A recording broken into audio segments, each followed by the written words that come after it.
Hi hello నమస్తే welcome to our channel. నేను మీ Shri.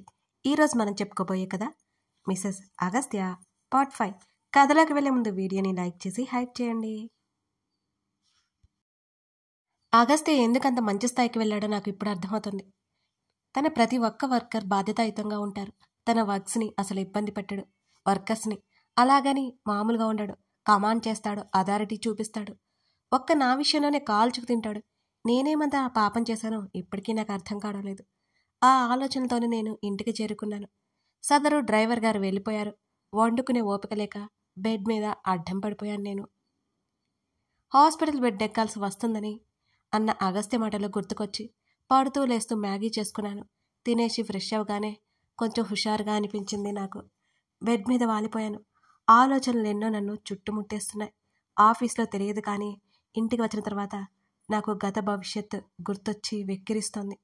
Daddy ఆ పరిస్థితిలో ఉండడం చాలా కష్టంగా ఉంది నాకైతే. అప్పటి వరకు బిగబట్టుకున్న నా కన్నీళ్లకు స్వేచ్ఛనిచ్చాను. రామ్ నాకు అదే సమయంలో కాల్ చేశాడు. కళ్ళు తుడుచుకొని చెప్పు రామ్ అని అన్నాను నేను. శ్రీ, ఏం చేస్తున్నావు అని అడిగాడు రామ్.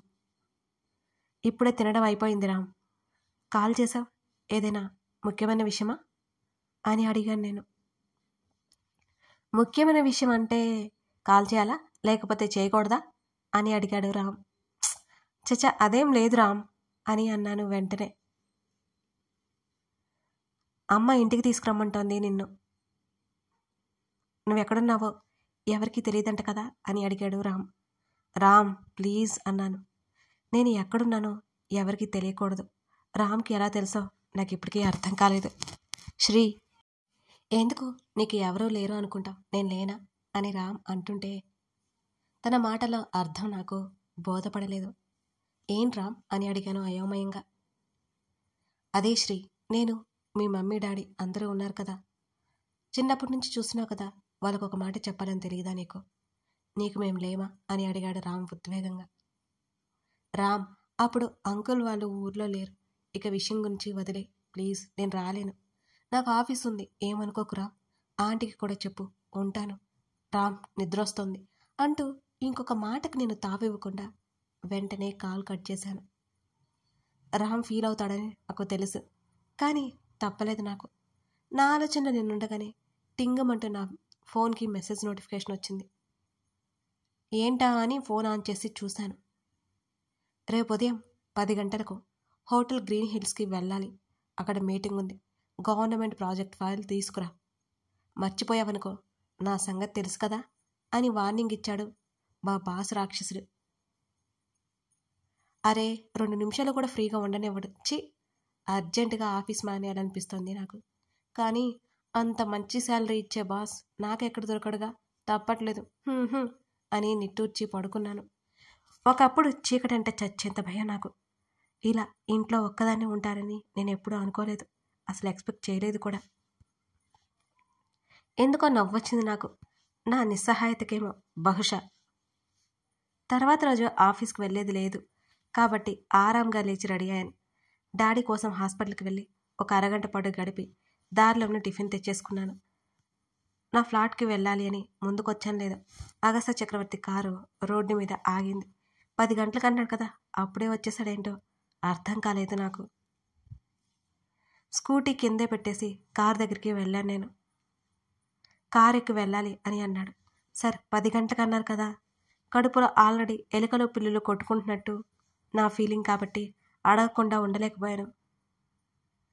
కళ్ళకున్న గాగుల్స్ తీసి నన్ను సీరియస్గా పైనుంచి కింద వరకు చూస్తూ 10 గంటలకి అక్కడ ఉండాలి అని నా ఒపీనియన్ అని బాంబు పేల్చాడు. ప్రాజెక్ట్ ఫైల్ తీసుకొస్తాను సార్ అని దీర్ఘం తీసి గబగబా ఫ్లాట్కి వచ్చేసాను. టిఫిన్ బాక్స్లో కుక్కేసుకుని ప్రాజెక్ట్ తీసుకుని ఆ ఫైల్ తీసుకుని కారులో కూర్చున్నాను. నాకెంతో అసహనంగా ఉందో చెప్పలేకపోతున్నాను. నిజానికి అది ఆకలి అంటే బాగుంటుంది. నా వైపు ఒకసారి చూసి డ్రైవింగ్ మీద దృష్టి పెట్టాడు తను. కాసేపటి తర్వాత హోటల్ గ్రీన్ హిల్స్ ముందు కారు ఆగింది. నా బ్యాగ్ పట్టుకుని మా బాస్ గారి వెంట నడిచాను నేను. అప్పటికి టైం ఇంకా 10 గంటలు కూడా కాలేదు.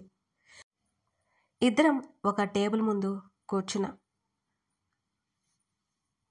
ఎప్పుడు మీటింగ్ జరిగినా ప్రైవేట్ క్యాబిన్ ఉంటుంది కదా, కానీ ఇలా ఓపెన్ ప్లేస్లో ఉండదు.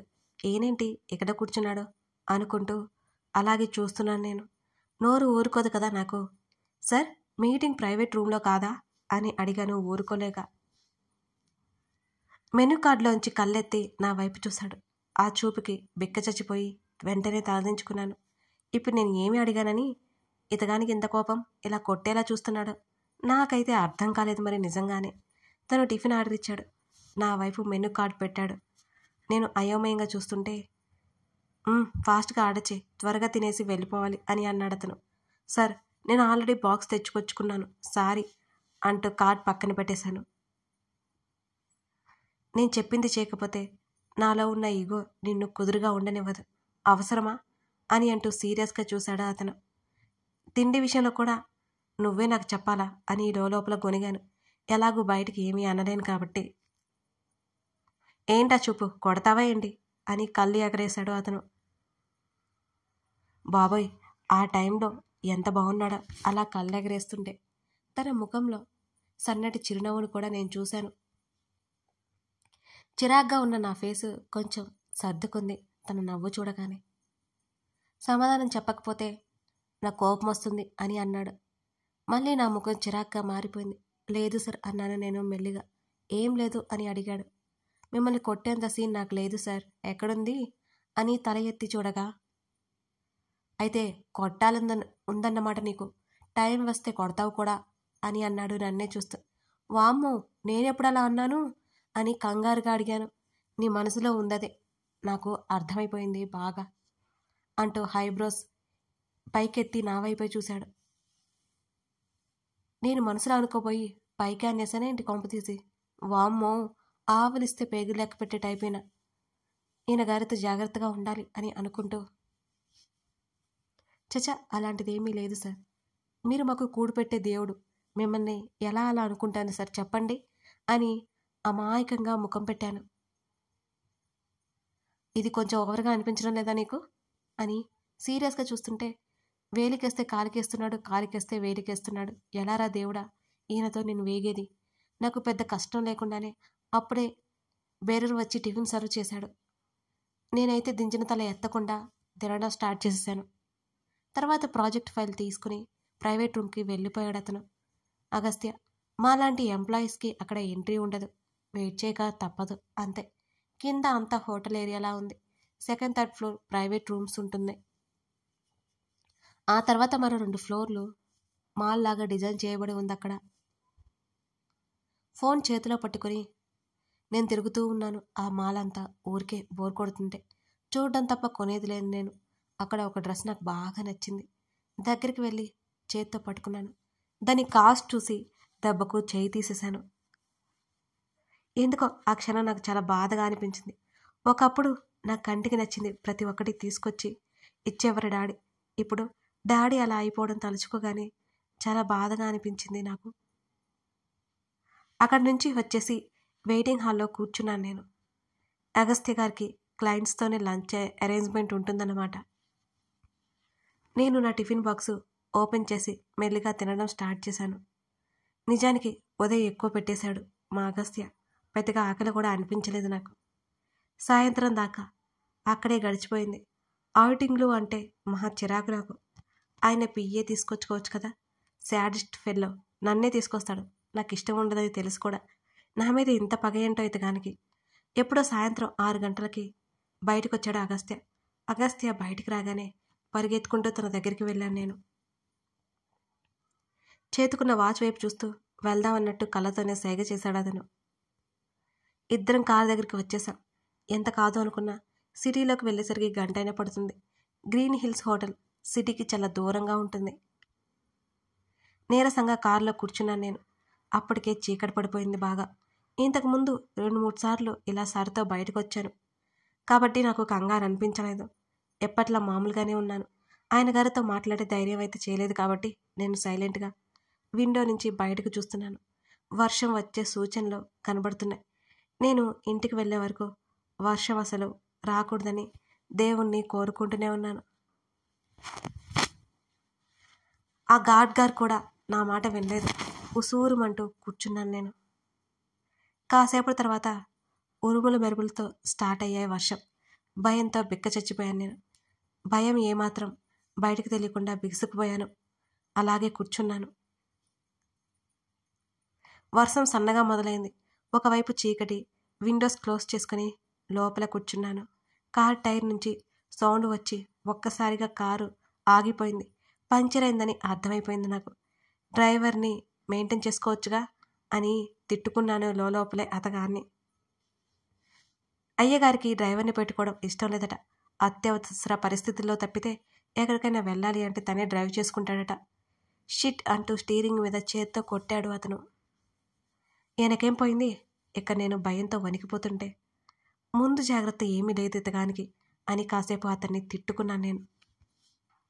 తన కోట్ తీసి సీట్లో పడేసి కారు దిగాడు వర్షంలోనే. గొడుగుంది కదా, అది పట్టుకోవచ్చు కదా అనుకున్నాను నేను. నేను విండోల నుంచి తొంగి చూశాను. టైర్ మారుస్తున్నాడు. వర్షంలో తడుస్తూనే ఉన్నాడు ఓవైపు. కారు లైట్ వెలుగుతూనే ఉంది. వచ్చేపోయే వాహనాలు వాటి మానానవి పోతూనే ఉన్నాయి. ఎవరైనా హెల్ప్ అడగొచ్చు కదా. అబ్బాయి అస్సలు అడగడు. ఈయన గారికి ఈగో క్వింటాల్లో ఉంటుంది మరి. 10 నిమిషాల నుంచి వర్షంలో తడుస్తూనే ఉన్నాడు. నాలోని జాలి హృదయం మేల్కొంది. కారులో ఉన్న గొడుగు తీసుకుని మెల్లిగా కారు దిగాను. తనకి గొడుగు పట్టాను. నేను కూడా అందులోనే ఉన్నాను. తల ఎత్తి నా వైపు ఒకసారి చూసి తన పని తను చేసుకుంటున్నాడు. తన ఫోన్ లైట్ వెలుతురులోనే టైర్ మారుస్తున్నాడు. ఎంతైనా మహానుభావులు. ఆ ఫోన్ వర్షంలో తడుస్తున్నా కూడా పనిచేస్తుంది. గ్రేట్. అంతా బాగుంది అనుకున్న సమయంలో పెద్ద గాలొచ్చి గొడుగు గాలికి కొట్టిపోయింది. నేను ఎంత పట్టుకున్నా అది ఆగలేదు. నా నుంచి పారిపోయింది. అప్పటి వరకు ఫ్రెష్గా పొడిగా ఉన్న నేను ఒక్కసారిగా తడిచిపోయాను. టైర్ మార్చడం అయిపోవడంతో పైకి లేచాడు అగస్త్య. అయ్యయ్యో గొడుగు పోతోందండి అంటూ ఏడుపు మొహం పెట్టుకొని అతని వైపు చూశాను. నన్ను చూసి గట్టిగా నవ్వేశాడు. తను నవ్వుతుంటే ఉక్రోషంగా చూశాను. నిజానికి తను నవ్వితే చాలా బాగుంటాడు. మీరు నవ్వితే బాగున్నారు అని నోరు ఊరుకోగా వాగేశాను. ఆ విషయం నాకు తెలుసు అని బడాయిపోయాడు. ఇప్పుడేం చేద్దాం సార్ అని అడిగాను మాట మారుస్తూ. తన ముఖం ఎప్పట్లా సీరియస్గా లేదు. అందుకే ఫ్రీగా మాట్లాడగలుగుతున్నాను నేను. ముందు లోపలికి పదా అని అన్నాడు అతను. ఇద్దరం కారులో కూర్చున్నాం. అప్పటి వరకు తెలియలేదు కానీ చలికి వణికిపోయాను నేనైతే. మళ్ళీ కార్ స్టార్ట్ చేస్తుంటే స్టార్ట్ అవ్వలేదు. అది ఏమైందో అర్థం కాలేదు. ఇంజిన్ ప్రాబ్లం అనుకుంటా అని అన్నాడు అతను. ఇప్పుడు ఎలా? ఏడుపు మొహం పెట్టుకొని అతని వైపు చూశాను నేను. సినిమాలో లాగా గెస్ట్ హౌస్లు అలాంటి అంటాడేమోనని నాకు విపరీతమైన భయం వేసింది.